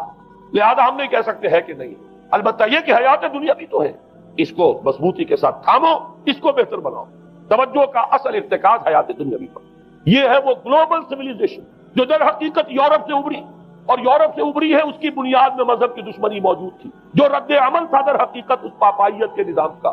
جو پولزم کے ذریعے سے دنیا میں قائم ہوا، یہ وجہ ہے۔ اور آج انسان جہاں کھڑا ہے غور کیجئے، انتہائی ہولناک جنگ جو ہے وہ اس کے سر پر ایک خطرے کے طور پر مسلط ہے۔ 2 جنگیں اس ایک صدی میں ایسی ہو چکی ہیں جنہیں اپنے ورلڈ وار 1 اور ورلڈ وار 2 اتنے بڑے پیمانے پر قتل و غارت دنیا میں پہلے کبھی نہیں ہوئی، اس لیے کہ پہلے فوجوں کی جنگیں ہوتی تھی، آبادیوں پر جا کر کہیں کوئی قتل عام ہو گیا ورنہ یہ کہ قبضہ لیا، پہلے وہ کسی اور کی ریت سے اب کسی اور کی ریت ہو گئی۔ آیا بابر آیا، اس نے پانی پت کے میدان کے اندر ابراہیم لودھی کو شکست دے دی، دلی میں آ کر اس نے کسی کا خون نہیں بہایا، بس وہ آ کے تخت پر قابل ہو گئے۔ کہیں کہیں ہوئے ہیں فتنے یا پھر عذاب الہی آتے رہے ہیں کہ رسولوں کے انکار کی سزا کے طور پر قوم نسیہ منسیہ کی گئی ہے، لیکن جنگیں جو دنیا میں ہوتی تھی وہ جنگوں کا معاملہ جو ہے وہ اس نوعیت کا ہوتا تھا، وہ فوجوں کے درمیان ٹکراؤ ہوتا تھا، میدان جنگ میں کشتوں کے پشتے لگتے تھے، لیکن اس کے بعد نہیں ہو گیا، کہیں کسی نے بہت غصہ نکال دیا۔ لیکن اس صدی میں اب جو جنگیں ہوئی ہیں اس سے تو ملک کے ملک ہوئے، آبادیاں ختم ہوئی، اور جو تیسری جنگ ہوگی یہ جان لیجئے، آخر انسان کب تک اسے ٹالے گا؟ رشیا کے بارے میں یہ سمجھنا کہ وہ پیچھے ہٹ گیا ہے، پسپائی اختیار کر لی، اس نے بہت بڑی حماقت ہے، وہ در حقیقت اب ڈپلومیسی کی راہ سے سپریمیسی چاہتا ہے، لہذا تصادم تو ہو کر رہا ہے۔ مولانا مناظر حسن گیلانی رحمۃ اللہ علیہ کے خیالات جو ہیں وہ مجھے اس سورہ کہف کے ابتدائی آیات کے ضمن میں مجھے ان سے اتفاق ہے، اور بہت سی چیزیں ان سے ماخوذ ہیں۔ اسی طریقے سے جو حدیث اب میں آپ کو بتا رہا ہوں، میرے سامنے اس کا متن نہیں ہے، مولانا حامد میاں رحمۃ اللہ علیہ انہوں نے مجھے یہ بتایا تھا کہ جو میں نے جمع کیے ہیں حالات و واقعات، قیامت سے پہلے جو حالات و واقعات پیش آنے والے ہیں، جن کی پیشین گوئی احادیث میں ہیں، ان سے معلوم ہوتا ہے کہ ایک بہت بڑی خوفناک جنگ، اتنی بڑی خوفناک جنگ، اور ان کے الفاظ یہ ہے کہ اس میں دونوں فریق جو ہوں گے ان میں بڑی تعداد عیسائیوں کی ہوگی، ادھر بھی ادھر بھی۔ ایک طرف البتہ عیسائیوں کے ساتھ مسلمان بھی ہوں گے، یہودی بھی ہوں گے، اور دوسری طرف خالص عیسائی طاقت، اور ان کے درمیان اتنی خوفناک جنگ ہوگی۔ الفاظ ان کے یہ ہے اس حدیث کے جو انہوں نے مجھے بتائے کہ ایک پرندہ سینکڑوں میل تک پرواز کرے گا اور اسے سوائے لاشوں کے اور کچھ نظر نہیں۔ آپ تصور کیجئے اگر ایٹمک وار ہو جاتی تو یہی ہوگا، تہس نہس ہو جائے گا، وہاں ختم ہو کر رہ جائے گی۔ اور یہ چیز جو ہے یہ بہرحال یہ جتنا کچھ پائل اپ کیا گیا ہے، یہ ڈسٹرکٹیو فورس سائنس کی یوں سمجھیے کہ معراج اب یہی ہے۔ اب تو سٹار وارز کی باتیں ہو رہی ہیں کہ صرف زمین پر نہیں، باہر بھی یہ جنگیں ہمیں لڑنی پڑیں گی، لیکن یہ کہ اس کا کیا حل ہوگا۔ امریکہ میں ایک پکچر تیار کی گئی تھی، دی ڈے آفٹر غالباً اس کا نام ہے، اس میں ایک نقشہ دکھایا گیا ہے اس قدر ہولناک کہ یہ 100 اور اونچی منزلہ عمارتیں جو ہے یہ ایسے جیسے کہ کچے گھروں میں ہوتے ہیں، ایسے وہ پگھل کر رہ جائیں گی، اور یوں سمجھیے کہ انسان جو ان کے اندر ہوں گے، ایک ایک منزل کے اندر، ایک ایک ایسی 100 منزلہ عمارت کے اندر ہزاروں آدمی ہوتے ہیں، جیسے کہ کوئی ایسی کالونی ہو کوئی ان کی ڈیوٹیوں کی، اور اس پوری کالونی کو آپ اپنے پاؤں سے بسل دیں، ایسے انسانوں کا اگر وہ جنگ ہو جاتی جس کا نقشہ کھینچا گیا۔ یہ ہے در حقیقت وہ بات کہ جو مولانا مناظر حسن گیلانی فرما رہے ہیں ان آیات مبارکہ میں، وَيُنذِرَ الَّذِينَ قَالُوا اتَّخَذَ اللَّهُ وَلَدًا، تاکہ خبردار کر دے یہ قرآن ان لوگوں کو جنہوں نے کہا ہے کہ اللہ نے بیٹا بنایا، بدترین شرک کا جنہوں نے ارتکاب کیا، اور اسی ولدیت مسیح کے عقیدے سے وہ ساری کرپشن جو ہے دین خداوندی کی، دین مسیحی کی اصل جو دین تھا اس کی جو ہوئی ہے، اس کے نتیجے میں آج نوع انسانی وہاں کھڑی ہے۔ اسی لیے آیت نمبر 2 میں فرمایا وَيُنذِرَ بَأْسًا شَدِيدًا مِّن لَّدُنْهُ، تاکہ خبردار کر دے ایک بہت بڑی جنگ سے۔ ہمارے اکثر مفسرین نے یہاں پہ ایک بہت بڑا عذاب کہہ کر جو ہے وہ گزر گئے، لیکن واحد یہ لفظ ہے قرآن مجید کا یہ مقام ہے جہاں لفظ باس آیا، اور مولانا مناظر حسن گیلانی نے بحث کی باس تو جنگ کو کہتے ہیں، قرآن مجید میں جہاں بھی یہ لفظ آیا جنگ کو کہتے ہیں۔ تو ایک بہت بڑی ہولناک جنگ جس کے لیے فرمایا مِن لَّدُنْهُ، یہ تمہارے اپنے پیمانوں پر نہیں آئے گی، یہ تمہارے حساب کتاب میں نہیں آ سکتا جو ڈسٹرکشن ہوگی، جیسے کہ آپ علم لدنی کہتے ہیں، ایک علم وہ ہے جو جانے بوجھے طریقے سے حاصل کیا جاتا ہے، ایک علم لدنی ہے جو خاص اللہ تعالیٰ اپنے کسی بندے کو عطا فرما دے۔ اس جنگ کی جو ہلاکت خیزی ہے وہ تمہارے حساب کتاب میں آنے والی نہیں ہے۔ لِيُنذِرَ بَأْسًا شَدِيدًا مِّن لَّدُنْهُ وَيُبَشِّرَ الْمُؤْمِنِينَ الَّذِينَ يَعْمَلُونَ الصَّالِحَاتِ أَنَّ لَهُمْ أَجْرًا حَسَنًا مَّاكِثِينَ فِيهِ أَبَدًا، البتہ اللہ تعالیٰ بچائے گا اپنے اہل ایمان بندوں کو جو نیک عمل پر بھی قائم۔ اب میں وہ حدیثیں آپ کو سنا دوں، میں نے پہلے بخاری کی حدیث آپ کو سنا دی کہ اس پورے فتنے کے معلوم ہوگا کہ اس کی دونوں آنکھوں کے مابین کافارا لکھا ہوا ہے، کفر، گویا کہ یہ سمبل ہے، یہ علم ہے، یہ علامت ہے اس جدید موجودہ تہذیب کی، کفر، الحاد، مادہ پرستی، خدا کا انکار، آخرت کا انکار، روح کے وجود کا انکار۔ اس کے بعد فرمایا یہ ابو داؤد کی روایت ہے، فواللہ، تو خدا کی قسم وہ وقت جب آئے گا، ان الرجل لیاتی ہے وہو یحسب انہ مومن، ایک شخص حاضر ہوگا اس کے پاس، دجال کے پاس، اور وہ شخص اپنے آپ کو مومن سمجھتا ہوگا کہ مومن ہے، فَيَتَّبِعُهُ بِمَا يُبْعَثُ بِهِ الشُّبْهَاتِ، لیکن جو شبہات اس فتنے کی وجہ سے اس کے اندر پیدا ہو جائیں گے اس کی وجہ سے وہ بھی اسی کی پیروی کرے۔ آج آپ عالم اسلام کا نقشہ دیکھ لیجیے، ذہنوں کے اندر جو شبہات ہیں، ایمان کے بارے میں یقین کی کیفیت کتنوں کو حاصل ہے، وہی ساری ہماری بھی ویلیوز ہیں، وہی مادی تہذیب جو ہے، آج ہم بھی اسی کے پیروکار ہیں، سمجھتے ہیں اپنے آپ کو مسلمان، سمجھتے ہیں مومن، لیکن ذرا تجزیہ کیجیے۔ اسی کو میں نے اپنے اس کتاب کے میں اسلام کی نشرت ثانیہ میں تفصیل سے واضح کیا کہ در حقیقت رگ و پے میں سرایت کر گئی ہے یہ تہذیب، بظاہر جو ہے نظر آتا ہے جیسے روئے ارضی پر، زمین کے اوپر تو آپ کو کہیں اونچائی نظر آ جائے گی، کہیں نیچائی نظر آ جائے گی، کہیں پانی ہے، کہیں خشکی ہے، ذرا اوپر چلے جائیں تو ہوا ہے، ہوا کا غلاف پورے کرۂ ارضی کو اپنے اندر لیے ہوئے۔ یہی حال ہے ہر ملک میں، آپ چلے جائیں نیچے کے لوگوں میں کچھ مذہب نظر آ جائے گا تھوڑا بہت۔ ہندوستان میں بھی اگر کوئی مندروں میں جاتا تو گھٹیا آدمی جاتے ہیں، بیچارے نیچ لوگ جاتے ہیں، بڑا لوگ آدمی کوئی نہیں جاتا۔ ہمارے ہاں بھی جا کے ہوتے ہیں مساجد میں، سفارا تو غریب، پردہ رکھتے ہیں اگر کوئی تمہارا تو غریب۔ شہروں میں ایک کاروباری طبقہ ضرور ایسا ہے جو نماز روزے کے ساتھ اس کا ایک شوق ہے، لیکن آپ جا کے دیکھ لیجئے دیہات کے اندر کیا حال ہے۔ تو معلوم یہ ہوا کہ نیچے تو شاید کچھ نہ کچھ فرق ہے، یہ مسلمان ملک ہے، یہ ہندو ملک ہے، یہ فلاں ملک ہے، یہ بدھ مت کا ملک ہے، لیکن اوپر چلے جائیں یعنی ہر ملک کے اوپر جو ایلیٹ ہے، جو اعلیٰ تعلیم یافتہ، جو آپ کی ملٹری اور سول بیوروکریسی ہے ٹاپ کی، وہ تو ایک ہی رنگ میں رگے ہوئے، ان کا لباس وہی، ان کا رہن سہن وہی، ان کا تمدن وہی، نام کا فرق اگر نہ ہو تو پتہ نہیں چلے گا یہ مسلمان ہے کہ ہندو ہے کہ سکھ ہے، پر پتہ چلے گا وی پی سنگھ نام ہے تو پتہ چلے گا کہ ہندو ہے. لیکن یہ کہ باقی اس کی وضاحت، اس کا لباس، اس کا اٹھنا بیٹھنا، آپ کے ہاں یہ تو کچھ عوامی دور میں آ کے کرتا شلوار جو ہے وہ آئی ہے، لیکن وہ بھی اندرون ملک ہوتی ہے. باہر جا کر ہمارے اپنے ان لوگوں کے جو لباس ہوتے ہیں، آپ کو دیکھیے کہاں فرق معلوم ہو جائے گا کہ کون مسلمان ہے اور کون ہندو اور کون پارسی ہے اور کون عیسائی. تو معلوم یہ ہوا کہ اوپر ایک ہی گلوبل سیویلائزیشن ہے جس کا دور دورہ ہے، اور اس سیویلائزیشن کے ماتھے پر لکھا ہوا ہے کافارا. اس میں وہ ایمان نہیں ہے، اس میں الحاد ہے، مادہ پرستی ہے، کفر. اس میں آخری حدیث جو میں آپ کو سنا رہا ہوں، حضور نے فرمایا آخر من یخرج الیہ النساء، اس فتنے کی طرف پیش قدمی کرنے والا آخری طبقہ ہوگا عورتوں کا. وہ جب اس تہذیب کی طرف لپکیں گے، یہ طبقہ جب آگے بڑھے گا، یہ جو ہمارے ہاں بھی جلوس نکلتے ہیں، شریعت کا مذاق اڑانے والے جلوس، اسلامی احکام کی نفی کرنے والے جلوس نکلتے ہیں، اور ان کے جس طریقے سے ڈسپلے ہوتا ہے اخبارات کے اندر، جتنا ان کے لیے اعزاز ہے، جتنی ان کے لیے یہاں پر تکریم ہے ہمارے معاشرے کے اندر، اس کو پیش نظر رکھیے. آخر من یخرج الیہ النساء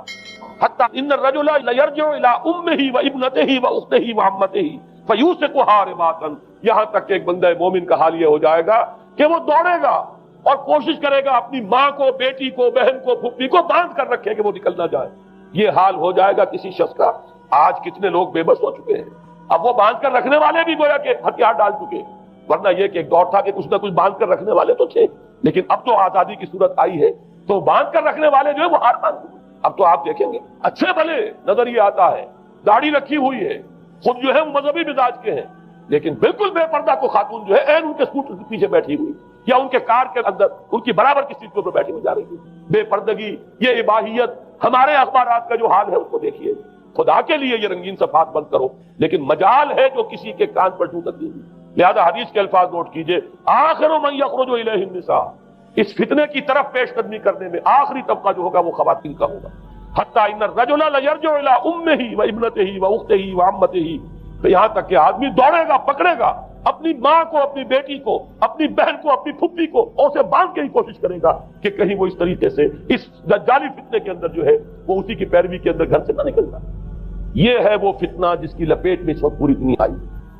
اب نوٹ کیجئے اس فتنے کے لیے اب میں چند باتیں اور کہہ رہا ہوں. لغوی بحث کیا ہے؟ دجال کسے کہتے ہیں؟ یہ بنا ہے لفظ دجل سے. دجل اور فریب یہ ہماری زبان میں بھی مستعمل، دجل و فریب، دھوکہ دینے والی شے، ملمہ،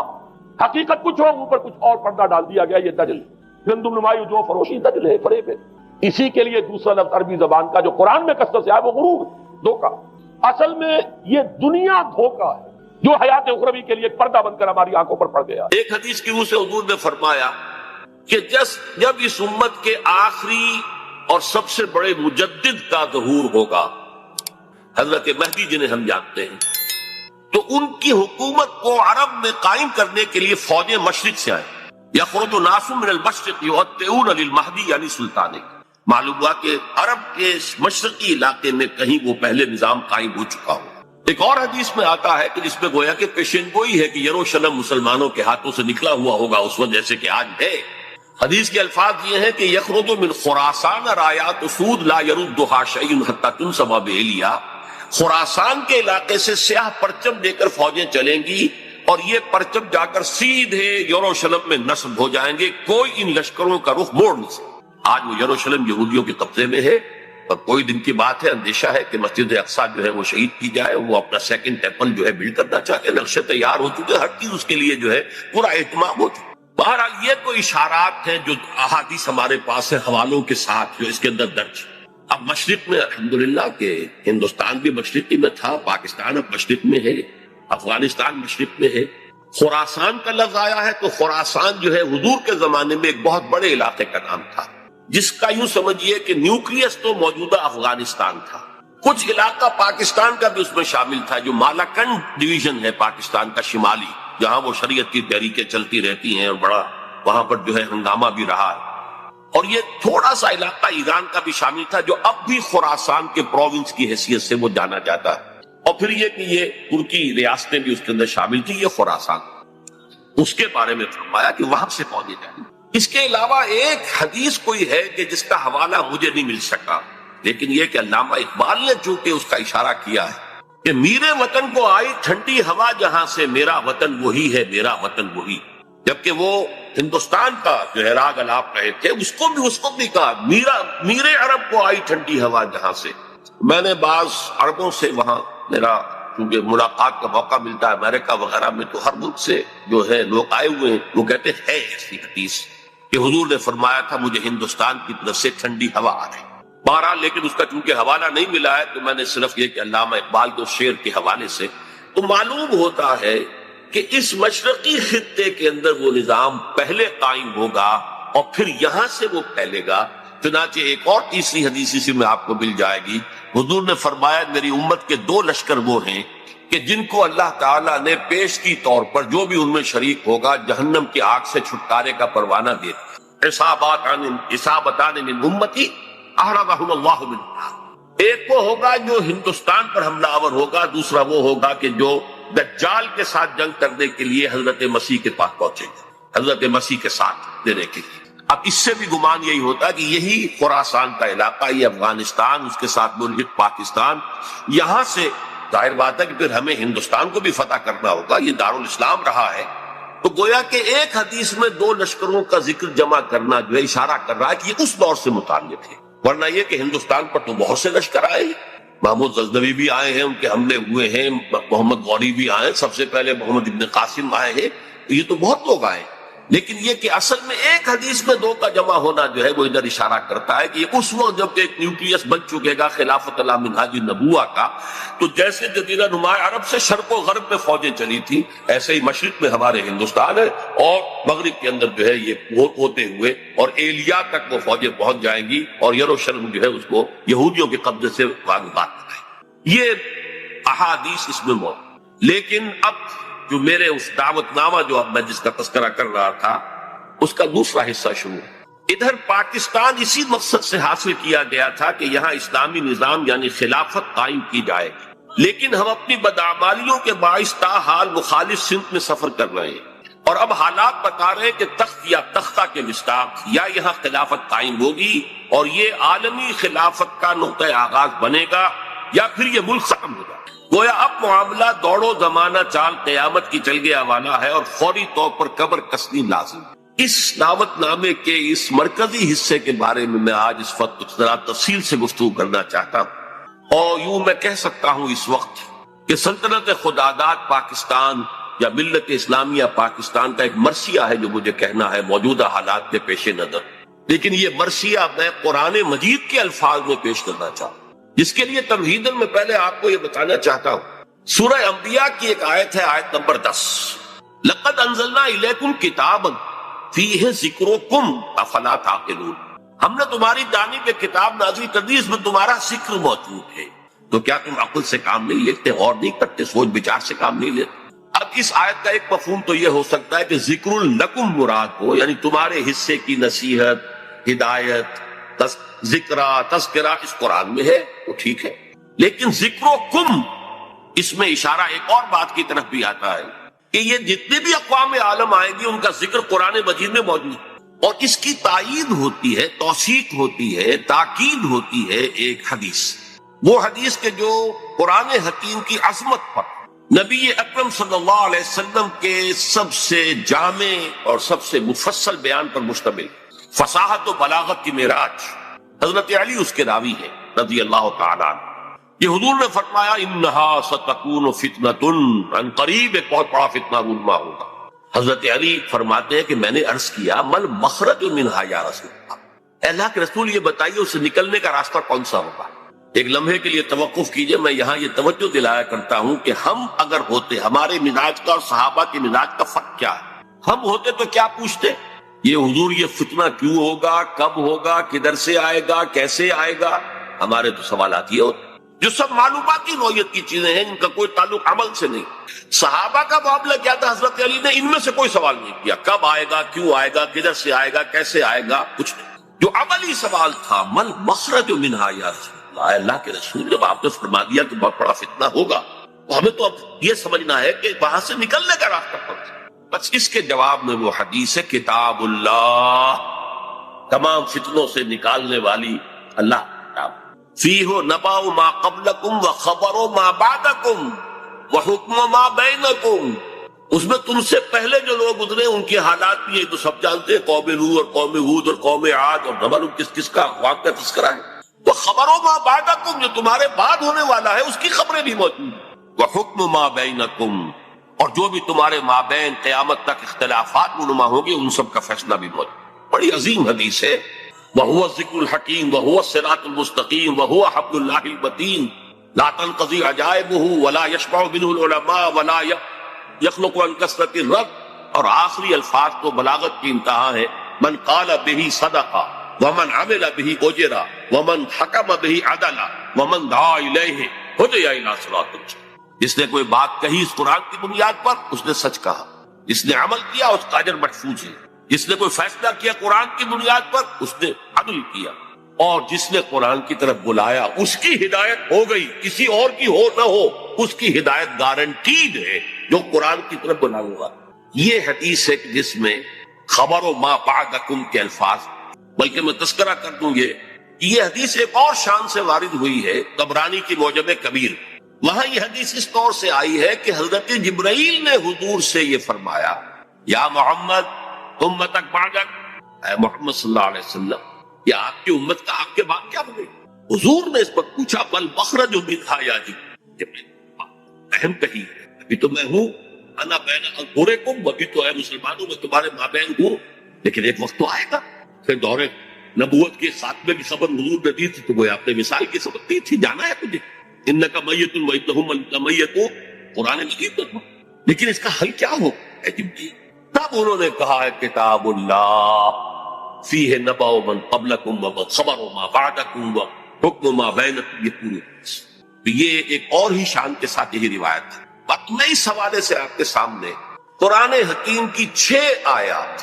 اور عجیب یہ حسن اتفاق ہے، سورہ اعراف کی آیات ہیں 175 176 170، اور سورہ توبہ کی آیات ہیں 100 نکال دیجئے 75 76 70۔ یہ آئینہ ہے اس وقت میرے اور آپ کے لیے، ملت اسلامیہ پاکستان کے لیے، سلطنت خدا داد۔ دیکھیے سورہ اعراف میں فرمایا، وَاتْلُ عَلَيْهِمْ نَبَأَ الَّذِي آتَيْنَاهُ آيَاتِنَا فَانسَلَخَ مِنْهَا فَأَتْبَعَهُ الشَّيْطَانُ فَكَانَ مِنَ الْغَاوِينَ۔ اے نبی ان کو آپ اس شخص کی خبر سنائیے جسے ہم نے اپنی آیات عطا کی تھی، لیکن وہ ان سے نکل بھاگا، پھر شیطان اس کے پیچھے لگ گیا، اور پھر وہ انتہائی گمراہ لوگوں میں سے۔ وَلَوْ شِئْنَا لَرَفَعْنَاهُ بِهَا، ہم چاہتے تو ان آیات کے ذریعے سے ان کی بدولت ہم اسے اور بلند کرتے، اس کا مقام، اس کا رتبہ اور اونچا۔ وَلَكِنَّهُ أَخْلَدَ إِلَى الْأَرْضِ، مگر وہ تو زمین کی طرف ہی بیٹھتا اور دھستا چلا۔ فَمَثَلُهُ كَمَثَلِ الْكَلْبِ، اس کی مثال تو کتے کی سی ہے، إِن تَحْمِلْ عَلَيْهِ يَلْهَثْ، اگر اسے دھتکارو، کوئی ڈھیلا، کوئی لکڑی اس کی طرف اٹھاؤ مارنے کے لیے، تب بھی وہ ہانپتا رہتا۔ إِن تَتْرُكْهُ يَلْهَثْ، زبان اس کی نکلی ہوگی، اس سے راج ٹپک گئی ہوگی، چھوڑے رکھو گے تب بھی۔ ذَلِكَ مَثَلُ الْقَوْمِ الَّذِينَ كَذَّبُوا بِآيَاتِنَا، یہی مثال ہے اس قوم کی کہ جس نے اپنے رب کی آیات کو جھٹلایا۔ فَاقْصُصِ الْقَصَصَ، تو اے نبی آپ یہ واقعہ بیان کر دیجئے، لَعَلَّهُمْ يَتَفَكَّرُونَ، شاید کہ وہ غور کریں، سوچ بچار سے کام لیں۔ سَاءَ مَثَلًا الْقَوْمُ الَّذِينَ كَذَّبُوا بِآيَاتِ اللَّهِ، بری ہے مثال اس قوم کی جس نے اللہ کی آیات کو جھٹلایا۔ وَأَنفُسَهُمْ كَانُوا يَظْلِمُونَ، اور وہ اپنے اوپر سے ظلم کرنے والے۔ اب میں اس کی زیادہ تفصیلی تفاصیل میں نہیں جاؤں گا، اگرچہ ایک رائے یہ بھی ظاہر کی گئی ہے کہ یہ کسی شخص معین کا تذکرہ نہیں ہے، بلکہ یہ ایک مثال ہے بتا دے رہا، لیکن یہ بات صحیح نہیں۔ وَاتْلُ عَلَيْهِمْ نَبَأَ وَاضْرِبْ لَهُمْ مَثَلًا سے بات ہوتی تو اس کا امکان تھا، یہاں تو خبر سنا دیجئے اے نبی اس کی خبر۔ اور اس میں حضرت عبداللہ ابن عباس رضی اللہ تعالی عنہما سے کئی جو ہے اقوال بھی ہے کہ یہ شخص بلعام بن باعورہ، تو جو کتاب گنتی ہے نمبرز تورات کی، اس میں شخص کا ذکر ہوا، یہ کنعانی تھا، بعض لوگوں کے نزدیک اسرائیلی تھا، لیکن بہت عابد و زاہد، بہت اونچے مقام، صاحب کرامت بزرگ جسے کہا۔ الذی آتیناہ آیاتنا سے مراد یہاں پر کچھ لوگوں نے لیا ہے کہ علم کتاب اسے دی گئی تھی، وہ بات میرے نزدیک صحیح نہیں ہے، بلکہ آیات کہا گیا معجزات کو بھی، جس طرح اللہ اپنے انبیاء کو آیات، ہم نے آیات بینات دے کر رسولوں کو بھیجا، ایسے ہی ہے کہ کوئی بہت عابد زاہد کوئی ہو، عابد مرتاز اور زاہد مرتاز،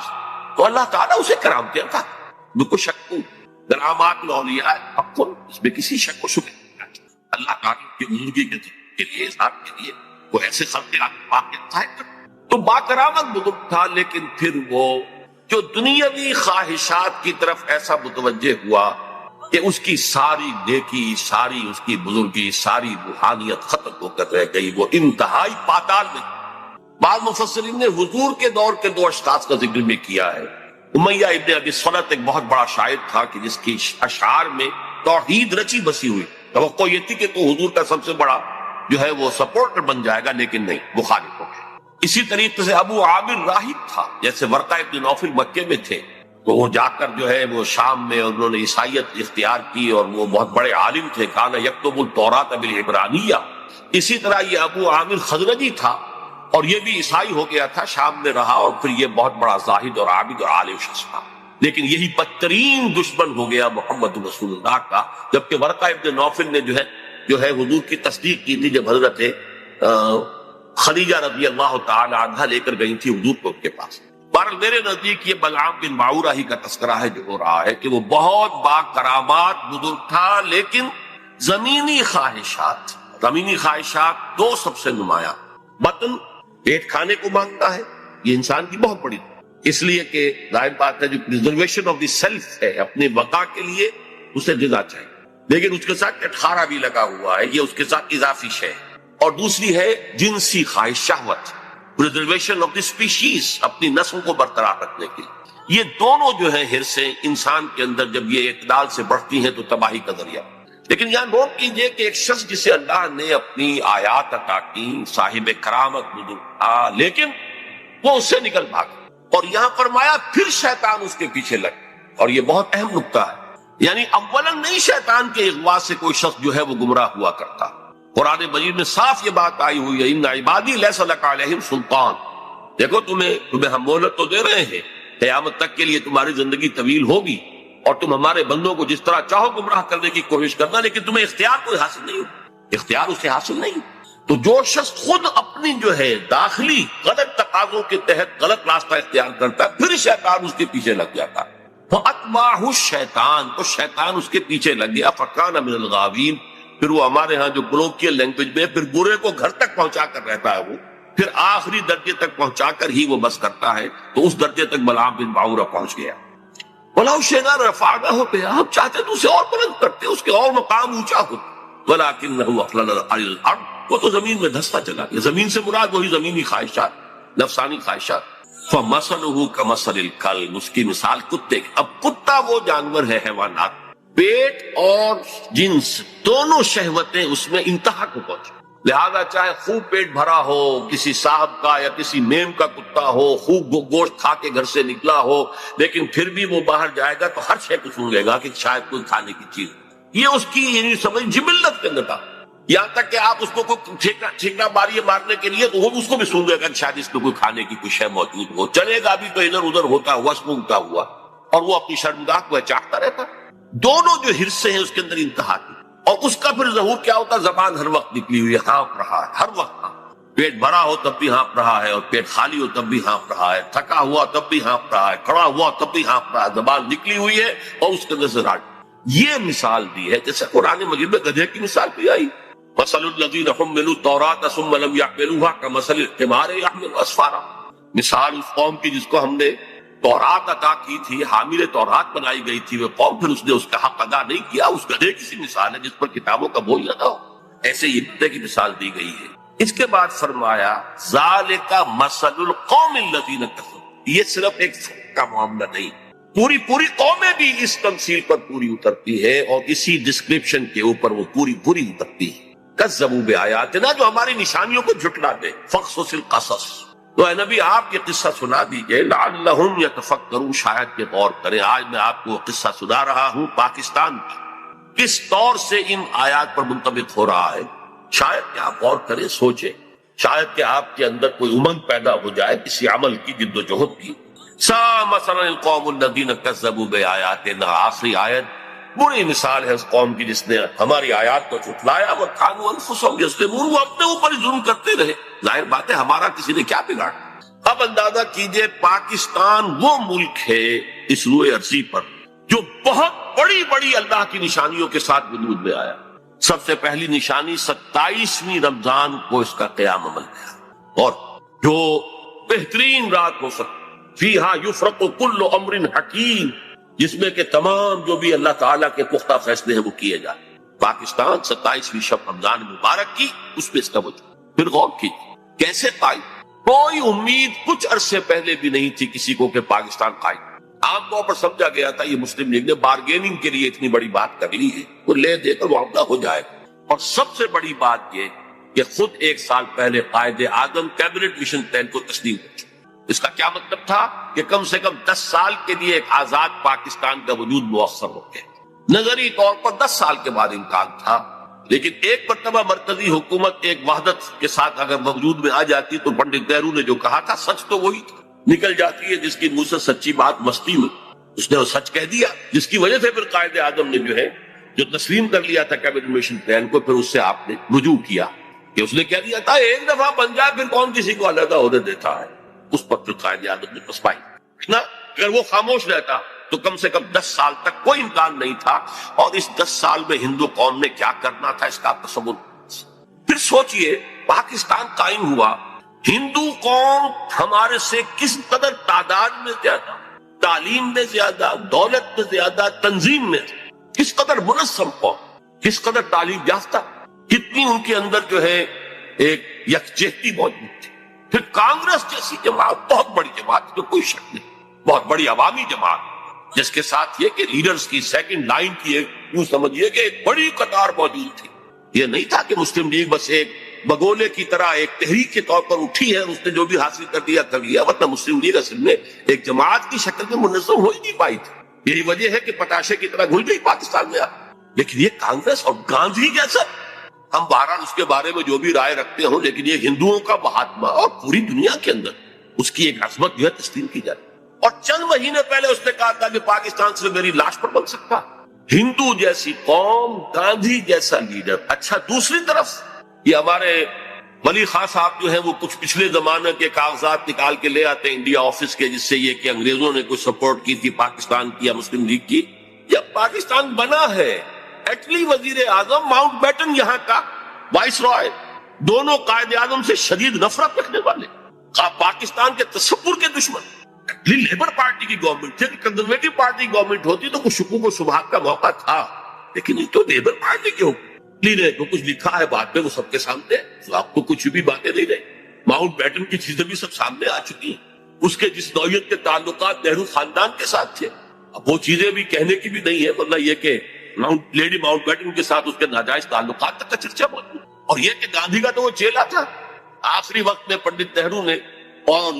پٹیل نے جا کر اس سے کہا تھا کہ ہم نہیں کہہ سکتے باپو کے سامنے جا کر یہ کہنے کی ہماری جرت نہیں ہے کہ ہم ہندوستان کی تقسیم پر راضی ہو گئے ہیں، کہ تم ہی جا کے راضی کہا۔ اس نے جا کر گاندھی سے بات کی، کیا پٹی پڑھائی ہے وہ جانے۔ یہ تھے وہ ناگزیر حالات جن میں پاکستان کا قیام، اور اس کے اندر جمع کر لیجئے یہ بات کہ 1 سال پہلے مولانا حسین احمد مدنی رحمت اللہ علیہ نے سلہٹ میں یہ کہہ دیا تھا، رمضان مبارک میں پورے 1 سال پہلے، ملأ اعلیٰ میں پاکستان کے قیام کا فیصلہ ہو چکا۔ ملأ اعلیٰ سے مراد فرشتوں کا وہ سب سے اونچا طبقہ ہے جو اللہ کا مقربین جو ہوتے، ملائکۃ المقربین، وہ ملأ اعلیٰ سب سے اونچا، وہاں فیصلہ ہو گیا پاکستان میں۔ یہ دوسری بات ہے کہ جب ان سے پوچھا گیا کہ پھر ہم کیوں مخالفت کر رہے ہیں، ہماری پالیسی جو ہے وہ بدل جانی چاہیے، انہوں نے کہا کہ در حقیقت وہ تکوینی معاملہ ہے اللہ کا، ہمارا کام تکوینیات کے حوالے سے نہیں ہے، بلکہ ہمیں تو اپنی سوچ اور سمجھ سے جو بھی رائے صحیح ہے اسی کے اوپر کام کرنا ہے، لیکن فیصلہ ہو۔ یہ 1 سال پہلے کی بات ہے، اور ایسے شخص کی گواہی ہے جو پاکستان کے ساتھ یعنی کوئی متفق نہیں تھا، اگرچہ بعد میں انہوں نے تسلیم کیا، بہت خوبصورتی سے تسلیم کیا۔ جب وہ گئے ہوئے تھے کابل، اور وہاں کسی شخص نے، یہ قیام کے بعد کی بات ہے، کسی شخص نے ذرا چھیڑنے کے لیے کہ چلیے مولانا کچھ بولیں گے، پاکستان کے خلاف کو دھواں دار باتیں کریں گے، تو کچھ پاکستان کا تذکرہ کیا، تو کہ بھائی دیکھو، جب تک کوئی مسجد کہیں تعمیر نہ ہو، تجویز تو اختلاف ہو سکتا ہے کہ یہاں مسجد کی ضرورت ہے بھی کہ نہیں، پہلے ہی مسجدیں موجود ہیں، یا یہ کتنی بڑی ہونی چاہیے، کس سائز کی ہونی چاہیے، کیا میٹیریل لگنا چاہیے، یہ سب اختلاف ہو سکتا ہے۔ پاکستان کے بننے سے پہلے ہمارا اختلاف تھا، لیکن مسجد بن جائے تو اس کی حفاظت ہر صاحب ایمان کا تقاضا۔ اب پاکستان کی حیثیت بالکل بدل گئی۔ یہ الفاظ مولانا مدنی رحمت اللہ علیہ، جو وہاں موجود تھے مولانا محمد مالک کاندھلوی رحمت اللہ علیہ، جنہوں نے کہ یہ الفاظ ہماری قرآن کانفرنس پہ مرتبہ بیان کیا۔ اچھا، یہ ہیں وہ آیات، وہ کرامات جس کے ساتھ پاکستان وجود میں آ۔ ذرا پیچھے چلیے، جب خلافت عثمانیہ کے خاتمے کی سازشیں ہو رہی تھی تو پوری دنیا میں صرف ہندوستان میں تحریک چلی، کہیں اور نہیں چلی۔ وہ سلطنت عثمانیہ بہرحال خلافت کے نام سے تھی، چاہے حقیقت نہیں تھی، وہ ایک ملوکیت ہی تھی، اور اب اس پہ زوال بھی آ گیا تھا، یورپ کا مرد بیمار بھی کہا جا رہا، جو بھی کچھ تھا، لیکن عظمت اسلامی کا ایک سمبل، ایک نشانی تھی، اس کے خلاف سازشیں ہو رہی تھی، اور اس وقت تحریک چلی، صرف ہندوستان میں کہیں بھی نہیں چلی، پوری دنیا میں کہیں بھی، بلکہ عربوں نے تو بغاوت کی ترکوں کے خلاف، اور اصل میں تو انہی کی بغاوت کے نتیجے میں یہ سارا معاملہ ختم ہوا، لیکن ہندوستان میں وہ تحریک چلی اور ایسے زور شور کے ساتھ چلی، بولی اماں محمد علی کی جان بیٹا خلافت میں دے دو، پورا ہندوستان گونج گیا۔ ذرا اس سے بھی پیچھے جائیے، دیکھیے ختم نبوت کے بعد سب سے بڑا منصب مجددین امت ہے، کہ جو